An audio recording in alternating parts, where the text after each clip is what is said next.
Hello viewers, hi, good evening. Today I will start the second part of the solution. We take a topic colligative property. So what do we mean by colligative property? Colligative property means क्या है? Colligative property are those property which depend upon number of solute particle. Does not depend upon chemical composition, chemical property of that compound, that solute particle is called colligative property. In another word, colligative properties depend upon number of particle. जितने ज्यादा particle होंगे colligative property क्या होगी, उतनी ही ज्यादा होगी. तो colligative property किस पे डिपेंड करती है? नंबर ऑफ पार्टिकल पर, सॉल्यूट पार्टिकल पर डिपेंड करती है. जैसे just like you see glucose है, जैसे दिस इज द ग्लूकोज. इसी जगह हमने इलेक्ट्रोलाइट ले लिया, मैंने NaCl. Glucose is a non-electrolyte compound. NaCl is a electrolyte compound, ionic compound. This is the covalent compound. Glucose is a. Glucose does not dissociate. ये dissociate नहीं होता. NaCl dissociate into particle Na plus and Cl minus. NaCl dissociate into Na plus Cl minus. So here we see glucose contains only one particle, but NaCl contains two particles. So here number of particles of NaCl is more than glucose. So NaCl shows more colligative property. There are four colligative property. Colligative property four है, चार होती है. First है colligative property osmotic pressure. क्या है बेटा? Osmotic pressure. Osmotic pressure ये first colligative property. Second है lowering of vapour pressure. Lowering of vapour pressure, ये सेकेंड कॉलिगेटिव प्रॉपर्टी है. Third elevation in boiling point. Elevation in boiling point या BP बोल सकते हैं हम, बॉइलिंग पॉइंट. फोर्थ है depression in freezing point. Depression in freezing point.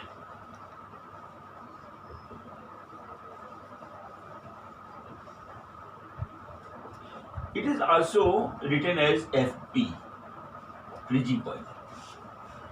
This is a four colligative property. Osmotic pressure, first colligative property. Second, lowering of vapor pressure. Third, elevation in boiling point. And fourth, depression in freezing point. These four property is depend upon number of solute particle या number of particle. Does not depend upon chemical formula, chemical composition. इस पर depend नहीं करता. Composition से नहीं मतलब नहीं, कितने से किससे मिलके बना हुआ है, फार्मूला उसका क्या है, इससे लेना देना कुछ नहीं है. हमें देखना केवल कंसीडर करना है नंबर ऑफ पार्टिकल कितने हैं. 10 है, 20 है, 40 है, 100 है, 1000 है.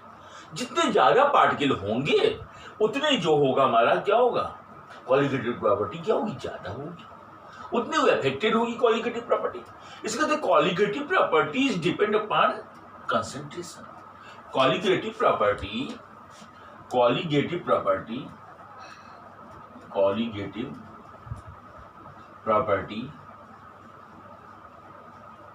is directly proportional to concentration.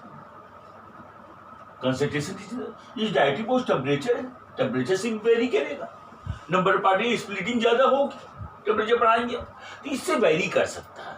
तो कंसंट्रेशन है और टेम्परेचर ये कोलिगेटिव प्रॉपर्टी को इफेक्ट कर सकता है। तो first we discuss on osmotic pressure. मगर ऑस्मोटिक प्रेशर डिस्कस करने से पहले मुझे कुछ चीजें और जाननी पड़ेगी, उसके लिए मैंने इसके प्रीवियस मैं जानना चाहूंगा, तब जाके हम ऑस्मोटिक प्रेशर के बारे में मैं आपको बताऊंगा। पहले मैं इसके पहले जो प्रीवियस जो स्टडी करेंगे, जब तक उसकी नॉलेज नहीं होगी तब तक ऑस्मोटिक प्रेशर आप नहीं समझ सकते। इसके लिए मैं पहले जो हम जाने जा रहे हैं, सबसे पहले मैं बताऊंगा आपको सेमी परमेबल मेम्ब्रेन क्या चीज है, अर्धपारगम झिल्ली जिसको हिंदी में बोलते हैं, सेमी परमेबल मेम्ब्रेन, इसके बारे में मैं बताने जा रहा हूं।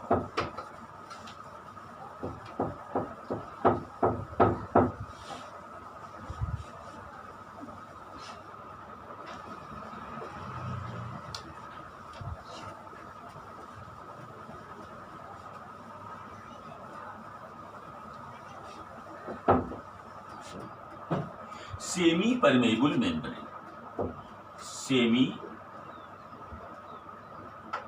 परमेबल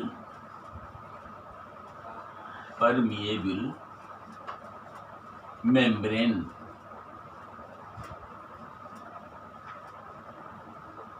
इसको शॉर्ट में हम SPM कह सकते हैं, इतना बड़ा ना बोल करके हम SPM बोल सकते हैं, सेमी परमेबल membrane.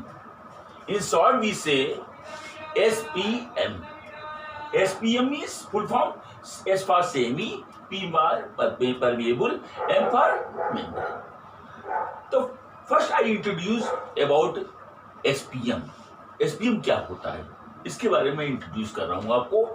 SPM उससे कहते हैं, SPM is a one type of membrane. ये एक टाइप का मेम्ब्रेन होता है, जैसे ये हमने लिया वो बीकर, ये एक टाइप का मेम्ब्रेन होता है, ये मेम्ब्रेन होता है। It has number of small pores. Membrane में क्या होते हैं, छेद होते हैं। It has number of small pores. It allow only solvent particle. जैसे कोई सोल्यूशन ले लिया मैंने, यहां पे क्या ले लिया मैंने, solution. Solution is made from solute and solvent. Solution is made from solute and solvent. हमने सोल्यूशन ले लिया है, तो सेमी परमेबल मेम्ब्रेन जो होता है, it has small pores, it allow only solvent particle through it. इसमें से केवल सॉल्वेंट पार्टिकल ही जाएगा। कौन जाएगा बेटा, सॉल्वेंट, सॉल्वेंट पार्टिकल। तो सॉल्वेंट पार्टिकल यहां पर जाएगा, सॉल्वेंट यहां चला आएगा बेटा, ये होता है। तो सेमी परमेबल मेम्ब्रेन क्या है, it is a one type of membrane, it has a small size pores which allow only solvent particle, does not allow solute particle. Such membrane is called SPM. इसको क्या कहते हैं, SPM कहते हैं। SPM जैसे कहां कहां पाया जाता है बेटा, जैसे प्लांट सेल होते हैं, plant cell is surrounded by SPM, plant cell. Animal cell, ये सब जो होते हैं सराउंडेड बाय SPM। सेकंड है, जैसे आप गाल ब्लेडर होता है, क्या होता है बेटा, गाल ब्लेडर।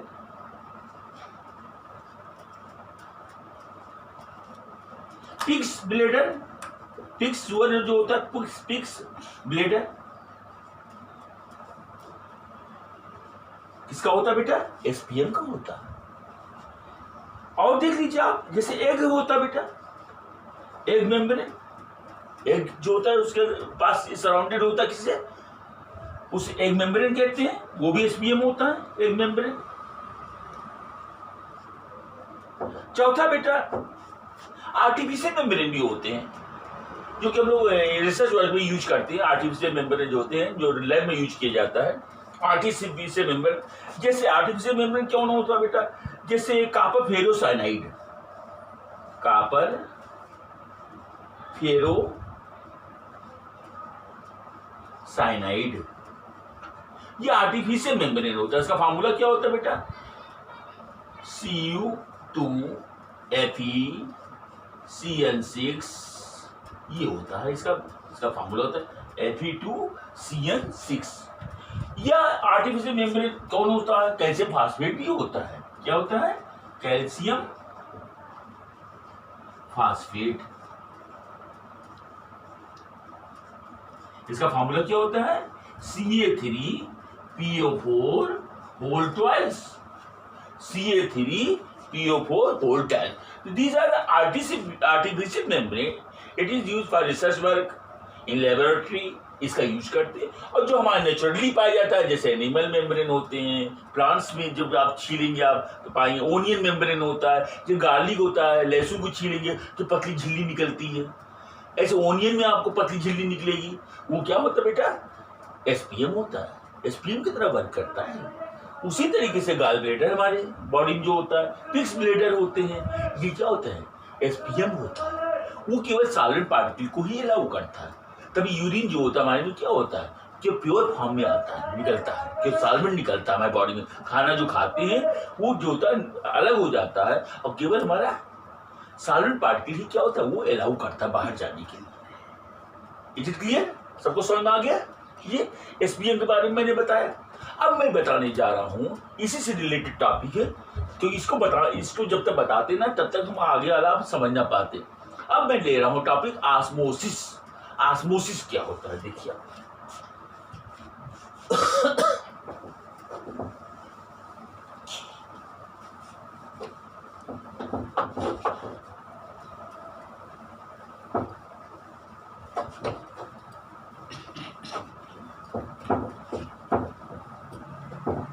ऑस्मोसिस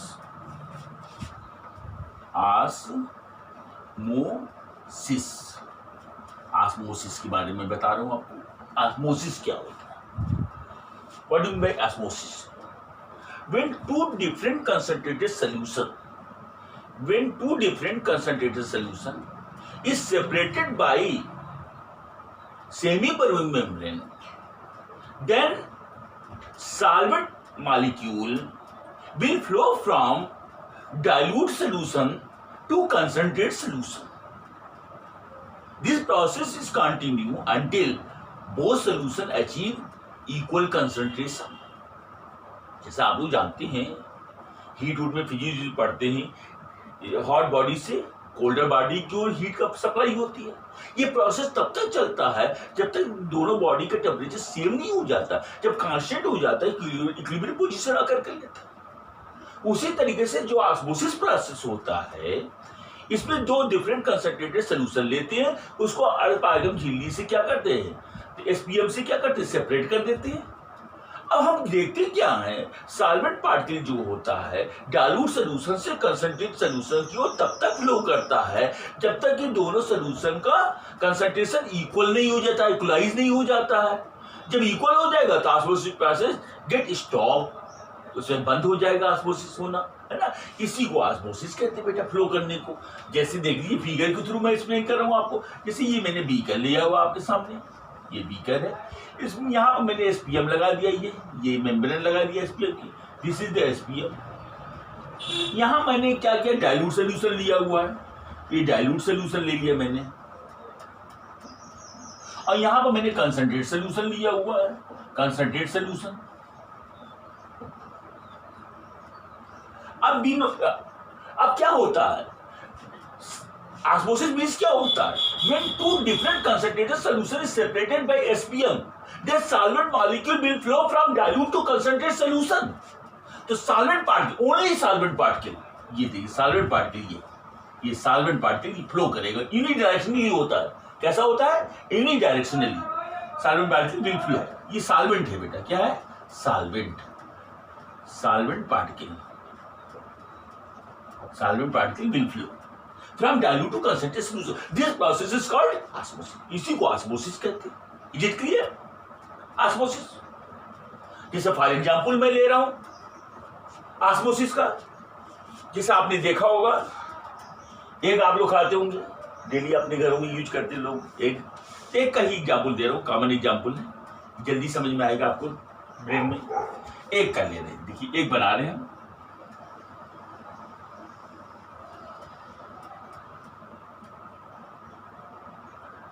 ये एग हमने एग बना दिया, दिस इज द एग। अब ज़्यादा अच्छा नहीं बना पाए हैं, नाड़ अच्छी नहीं है, एग बना दिया मैंने, दिस इज द एग। ये एग बना दी मैंने, जैसे इस तरह बना दी मुझे, यस।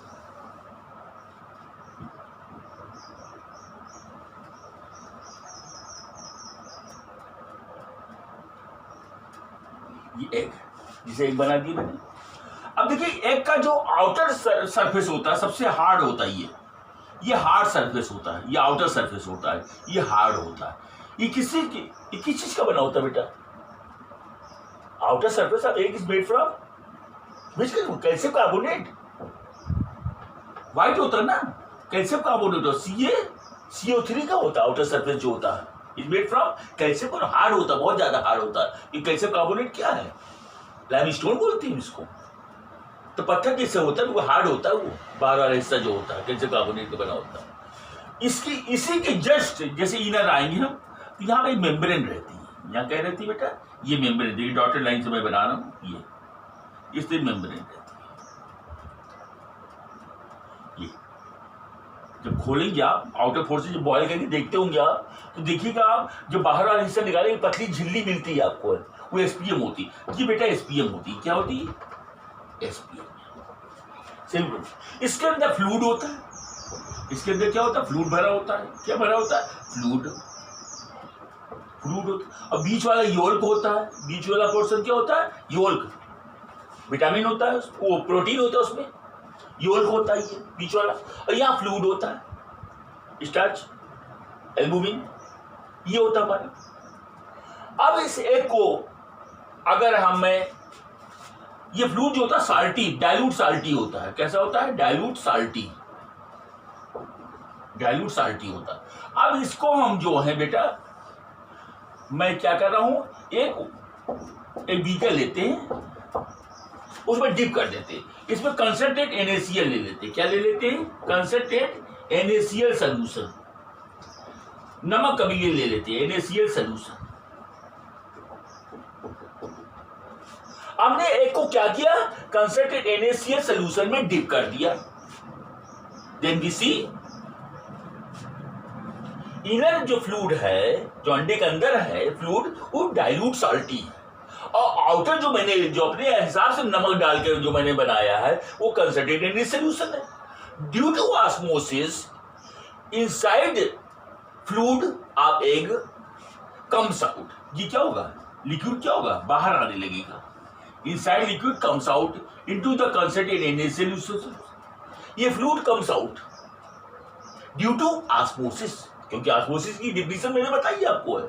ऑस्मोसिस डिफिनेशन क्या होती है? Only solvent molecule will flow from dilute to concentrate solution. तो इनसाइड लिक्विड जो हमारा डाइल्यूट है, बाहर वाला क्या है? कंसंट्रेट है। तो अंदर का लिक्विड क्या होगा? बाहर आ जाएगा। एंड एग गेट श्रिंक, अंडा क्या होगा? सिकुड़ जाएगा, पिचक जाएगा ड्यू टू ऑस्मोसिस।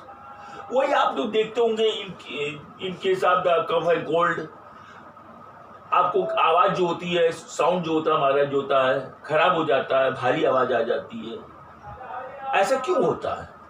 क्यों? टॉन्सिल जो होती है, टॉन्सिल जो हमारे गले के अंदर होती है, टॉन्सिल होती है, उसमें स्वेलिंग आ जाती है। ये टॉन्सिल होती नहीं वोकल कॉर्ड में, ये टॉन्सिल में स्वेलिंग आ जाती है। स्वेलिंग किसकी वजह से आ जाती है? इसमें जो होती है साल्टी वाटर आ जाता है। क्या आ जाता है? साल्टी वाटर, साल्टी वाटर आ जाता है, साल्टी वाटर। ये टॉन्सिल है। ये क्या है? टॉन्सिल। ये टॉन्सिल मैंने बनाया वो आपके सामने। और टॉन्सिल के अंदर ये मेम्ब्रेन होता है, एसपीएम होता है। क्या होता है? एसपीएम। टॉन्सिल के अंदर क्या होता है? एसपीएम होता है। तो जो स्वेलिंग आता है आ जाती है, उसकी वजह से उसके अंदर साल्टी वाटर आ जाता है, उसकी जो स्वेलिंग हो जाती है। तो doctor advice for gargle with hot salty water. Doctor advice करता है कि नमक का गरारा कीजिए। नमक का गरारे करने का मकसद क्या होता है?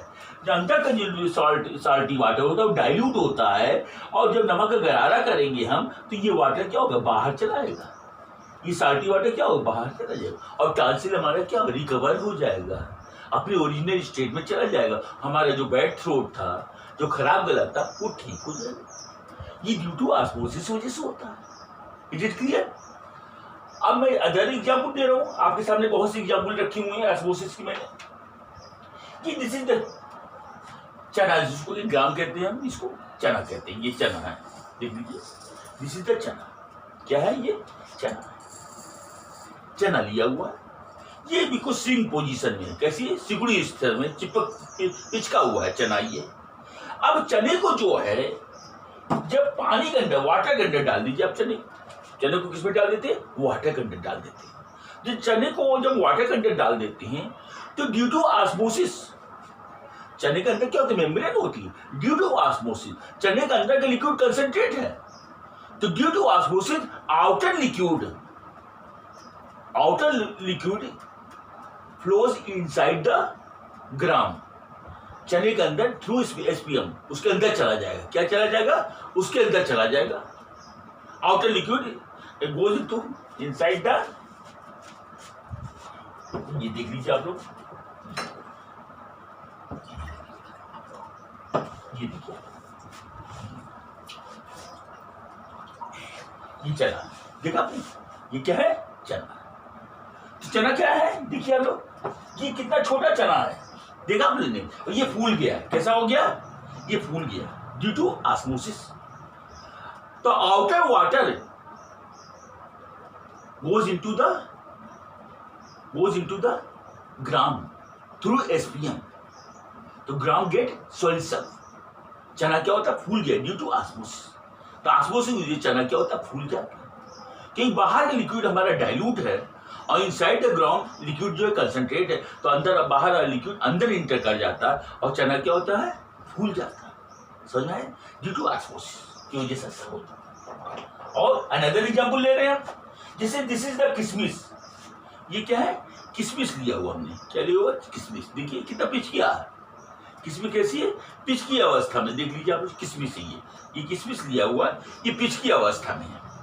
मैं इसको जो है, जो किशमिश के अंदर जो लिक्विड है कंसंट्रेट हो गया है, तभी हम लोग खाते कितना मीठा लगता है। किशमिश के अंदर लिक्विड क्या होता है?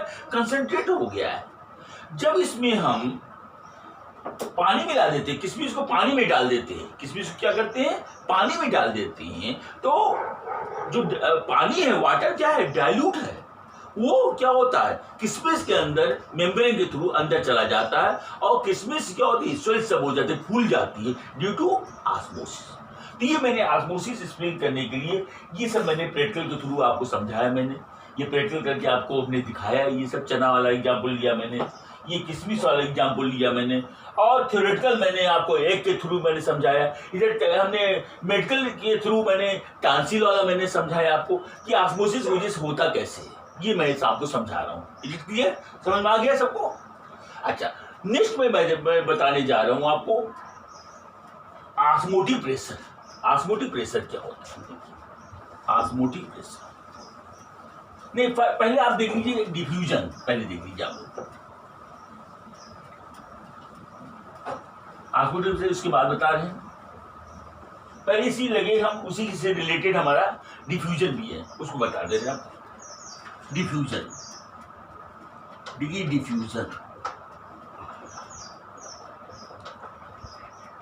डिफ्यूजन, ऑस्मोसिस डिफ्यूजन दोनों ही फ्लो पर डिपेंड करते हैं, और दोनों में बहुत डिफरेंस होता है। There is large difference between osmosis and diffusion. In osmosis semi permeability is essential, but in diffusion no membrane is essential.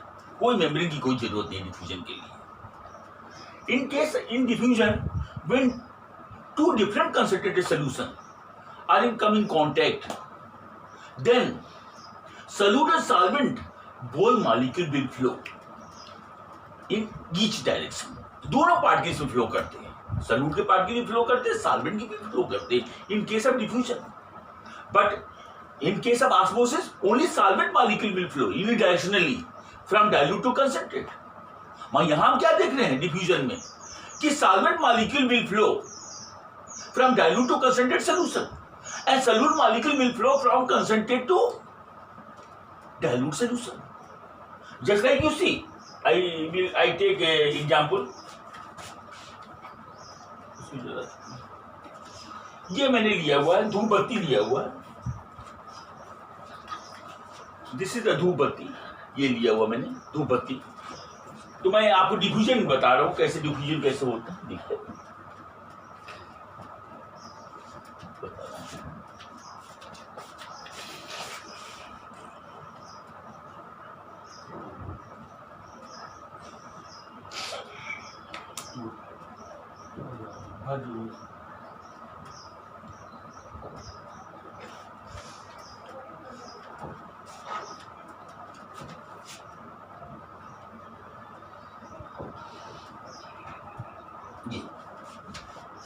ये धूप बत्ती लिया मैंने हुआ।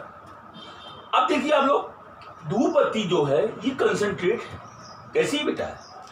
धूप बत्ती कैसी है? कंसंट्रेट है। जो फ्रेगनेंट स्टिक भी आप अगरबत्ती ले सकते हैं, फ्रेगनेंट स्टिक ले सकते हैं, ये कंसंट्रेट है।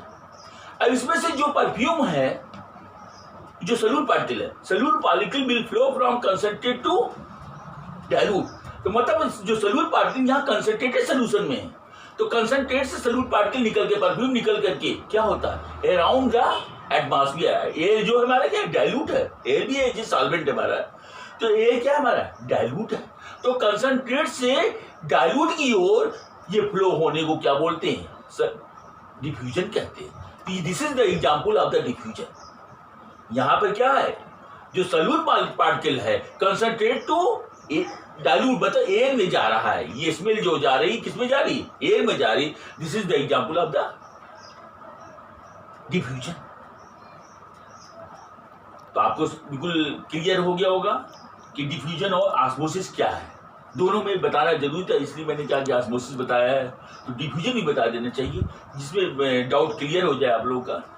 दोनों में बहुत डिफरेंस होता है, एक चीज नहीं होती है। ठीक है, ये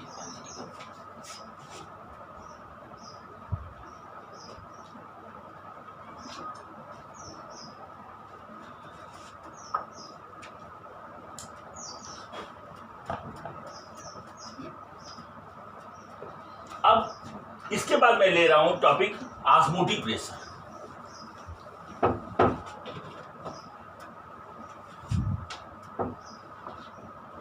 osmotic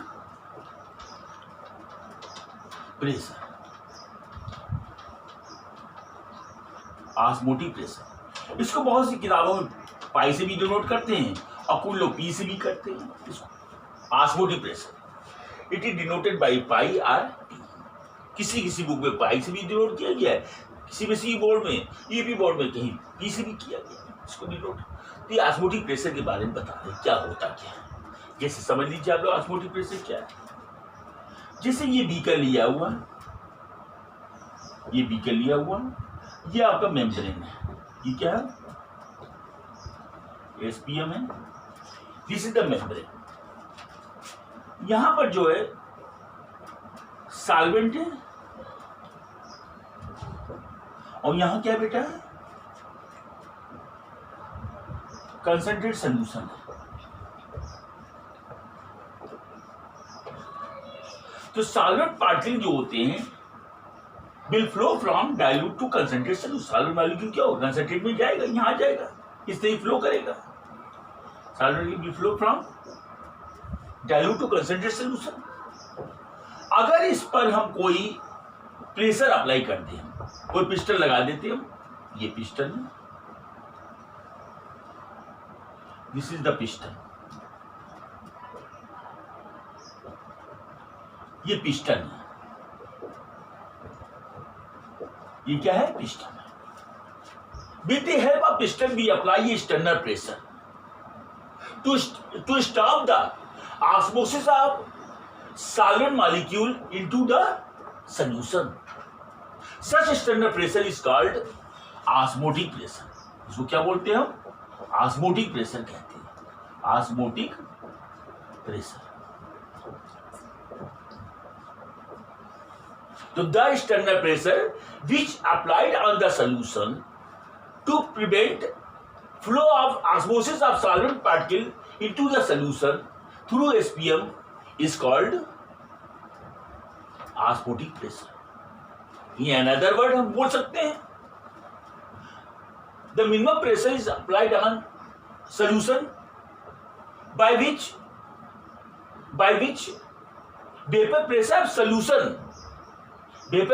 solution becomes equal to the vapor pressure of solvent, then osmosis process gets stopped. Such minimum pressure is called osmotic pressure.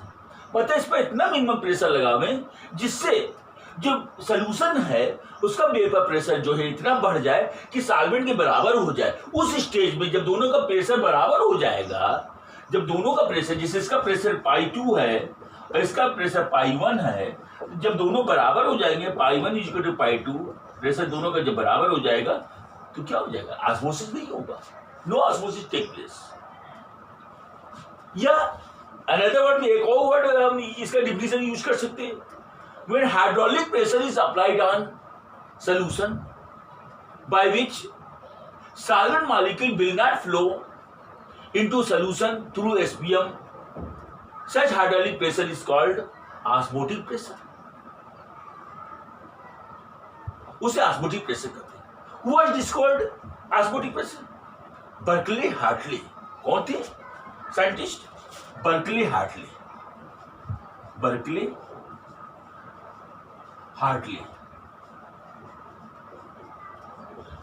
इन्होंने अपना एक्सपेरिमेंट में दिया था, इन्होंने अपना इंस्ट्रूमेंट बनाया था बर्कले हार्टली, उसके थ्रू जो है ऑस्मोटिक प्रेशर को इन्होंने मेजर किया था Berkeley Hartley. Regarding to ideal gas equation, देखिए आप आइडियल गैस इक्वेशन आपने पढ़ा होगा, पीवी इक्वल टू क्या होता है बेटा? एनआरटी। ये होता है कि आइडियल गैस इक्वेशन आपने पढ़ा होगा। मगर आप dilute solution just behave like gas, जो गैस के लॉ लगते हैं वह डाइल्यूट सॉल्यूशन के भी लॉ लगते हैं। वांटाप ने दिया था ये, बाय वांटाप, चार्ल्स वांटाप ने बताया कि जो गैस का लॉ लगता है, बॉयल्स लॉ, चार्ल्स लॉ, वही जो है डाइल्यूट सॉल्यूशन पे भी लागू होता, अप्लाई होता है। इसलिए पी की जगह हम क्या लिख देते हैं? पाई लिख देते हैं। पाई मीन्स क्या होता है? Pressure, osmotic pressure. Pi B equal to N R T. N means क्या होता है बेटा? Number of mole. Number of mole equal to W by M, mass upon molecular mass into R T. या pi equal to W by M into B इधर डिवाइड कर देते हैं, R T. W by B means क्या होता है? Gram per litre. W by B means gram per litre. तो pi equal to gram per litre concentration upon molecular weight into R T. अच्छा, gram per litre upon molecular weight equal to क्या होता है? मोल का concentration की unit होती है मोल पर लीटर। तो gram per litre upon molecular weight equal to क्या हो जाएगा? इसको अनदर और देखिए, ये आपका ये फार्मूला बन गया, एक फार्मूला ये आपका बन गया, एक फार्मूला ये आपका तीसरा बन गया, ये चौथा फार्मूला आपका ये हो गया, और पांचवा फार्मूला क्या है बेटा? पाई इक्वल टू, इसकी जगह हम क्या कंसंट्रेशन लिख सकते हैं? मोल पर लीटर। कंसंट्रेशन मीन्स क्या लिख सकते हैं? सी आर टी, ये लिख सकते हैं हम इसको। जहां पाई क्या है? पाई जो है ऑस्मोटिक प्रेशर है, ऑस्मोटिक प्रेशर। पाई क्या है? Osmotic pressure. और सी क्या है? कंसंट्रेशन।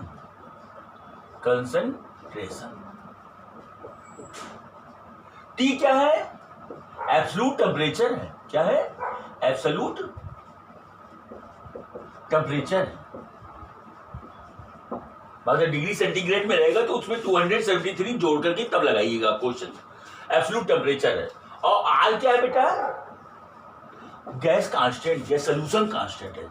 इसकी वैल्यू कितनी होती है?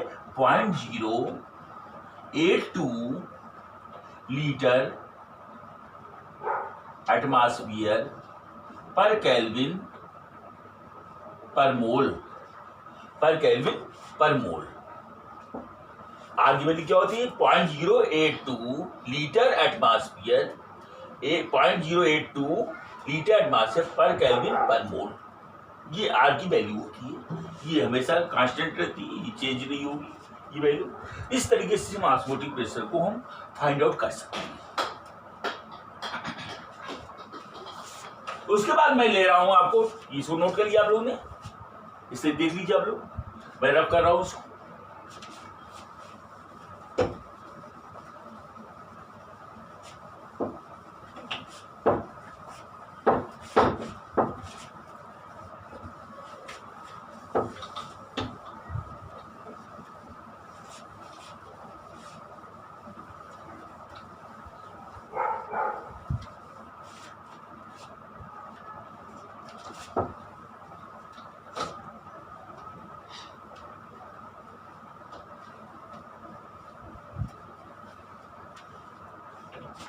देखिए आप लोग, अब मैं बताने जा रहा हूं isotonic solution. Isotonic solution, isotonic solution, isotonic solution क्या होता है? when two different solution have same osmotic pressure, then no osmosis take place in either solution through a semi-permeable membrane. Such solution is called isotonic solution. मतलब दो ऐसे भिन्न विलयन solution जिनका osmotic pressure same हो, और इनको सेमी परमेबल मेम्ब्रेन से अलग किया गया है। तो जब ऑस्मोटिक प्रेशर दोनों सॉल्यूशन का सेम रहता है, उस केस में ऑस्मोसिस किसी भी विलयन में नहीं होती, तो नो ऑस्मोसिस टेक प्लेस। ऐसे सॉल्यूशन को क्या बोलते हैं? आइसोटोनिक सॉल्यूशन कहते हैं। ऐसे सॉल्यूशन क्या बोलते हैं? आइसोटोनिक सॉल्यूशन कहते हैं। जैसे देखिए आप लोग, ये बीकर है, इसमें आर्गन झिल्ली है, ये एसपीएम है, ये एक सॉल्यूशन है, फर्स्ट सॉल्यूशन मैंने लिया हुआ है, और ये मैंने सेकंड सॉल्यूशन लिया हुआ है।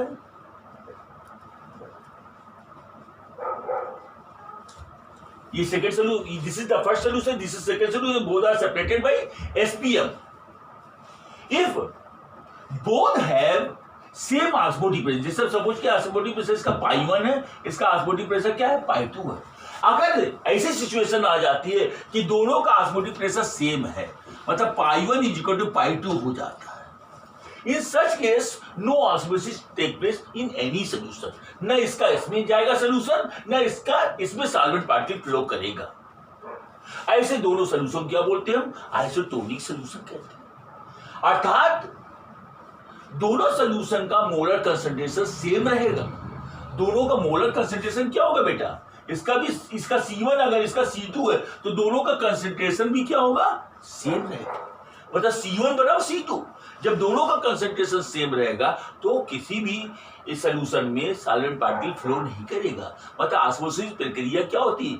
स्टॉप हो जाएगी, गेट स्टॉप, रुक जाएगी। ऐसे सॉल्यूशन को क्या बोलते हैं? आइसोटोनिक सॉल्यूशन कहते हैं। जैसे C1 इक्वल टू क्या होता है, अभी बता चुके थे इसके पिछले वाले में मैंने। C1 को क्या लिख सकते हैं बेटा? मोल पर लीटर। मोल पर लीटर मतलब क्या? W1/m1 into V1।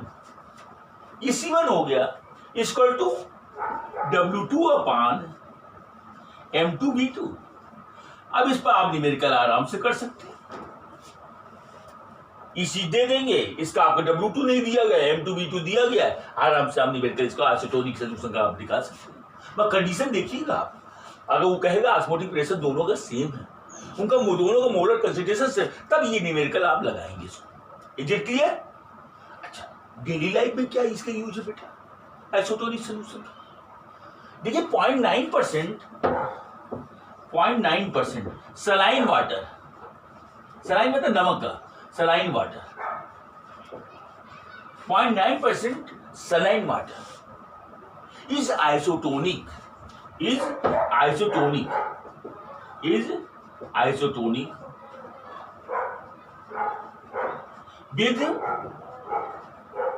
fluid inside the blood cell inside the blood cell.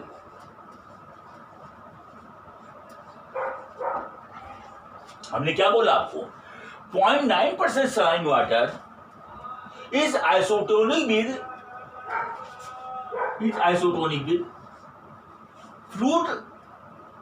fluid inside the blood cell. Blood cell के अंदर जो फ्लूइड होता है उसका जो सलाइन जो होता है वो बाहर के 0.9% सलाइन वाटर की क्या होता है? आइसोटोनिक होता है। इसीलिए जब इंट्रावेनस इंजेक्शन लगाते हैं तो कोई दर्द नहीं महसूस होता है कि दोनों का प्रेशर सेम रहता है। जो इंट्रावेनस इंजेक्शन लगता है उसमें आपको दर्द महसूस बिल्कुल नहीं होगा। क्यों नहीं होगा? क्योंकि 0.9% saline water is isotonic with fluid inside the blood cell. उसके आइसोटोनिक है, तो आइसोटोनिक के केस में जो होता है पेन नहीं रहता, पेनलेस रहता है। इसलिए इंट्रावेनस इंजेक्शन इतना पेनफुल नहीं होता। मस्कुलर इंजेक्शन पेनफुल है, मस्कुलर इंजेक्शन पेनफुल है। मैं इंट्रावेनस इंजेक्शन पेनफुल क्यों नहीं रहता है? क्योंकि ब्लड सेल में जा रहा है, सीधे डायरेक्ट जो होता है ब्लड सेल में डाला जा रहा है, इंजेक्शन को इंजेक्ट किया जा रहा है। इसलिए क्यों?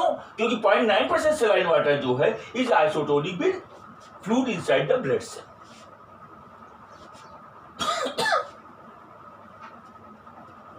समझ में आ गया आप लोग को? अब मैं बताने जा रहा हूं आपको हाइपरटोनिक सोल्यूशन क्या होता है। ये तो आइसोटोनिक मैंने बताया, हाइपरटोनिक क्या है देखिए, इसको नोट कर लीजिए आप लोग। This is the isotonic solution. Is it clear? समझ में आ गया सबको?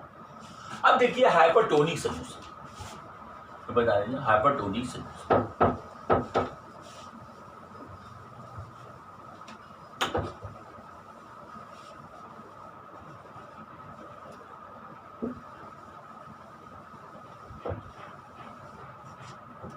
हाइपरटोनिक सोल्यूशन,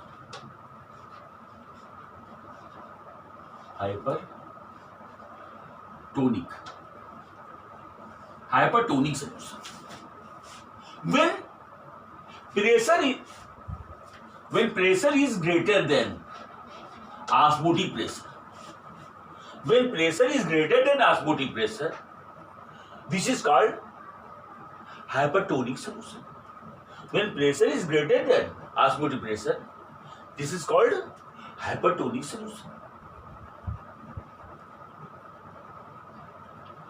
और हाइपोटोनिक क्या होता है? ये तो हाइपर हो गया, hypotonic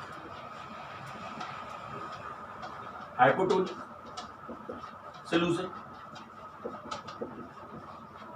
When pressure is less than osmotic pressure, when pressure is less than osmotic pressure is called hypertonic solution.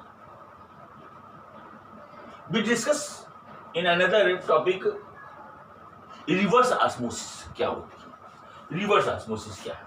ठीक है, रिवर्स ऑस्मोसिस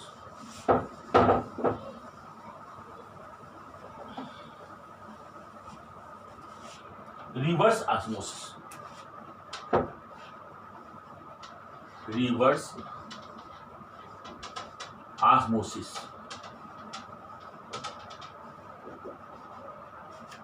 रिवर्स ऑस्मोसिस क्या होती है? जैसे बेटा ये मैंने बीकर लिया हुआ, ये एसपीएम है, ये कोई सोल्यूशन है, कंसंट्रेट सोल्यूशन है, और ये डाइल्यूट सोल्यूशन है।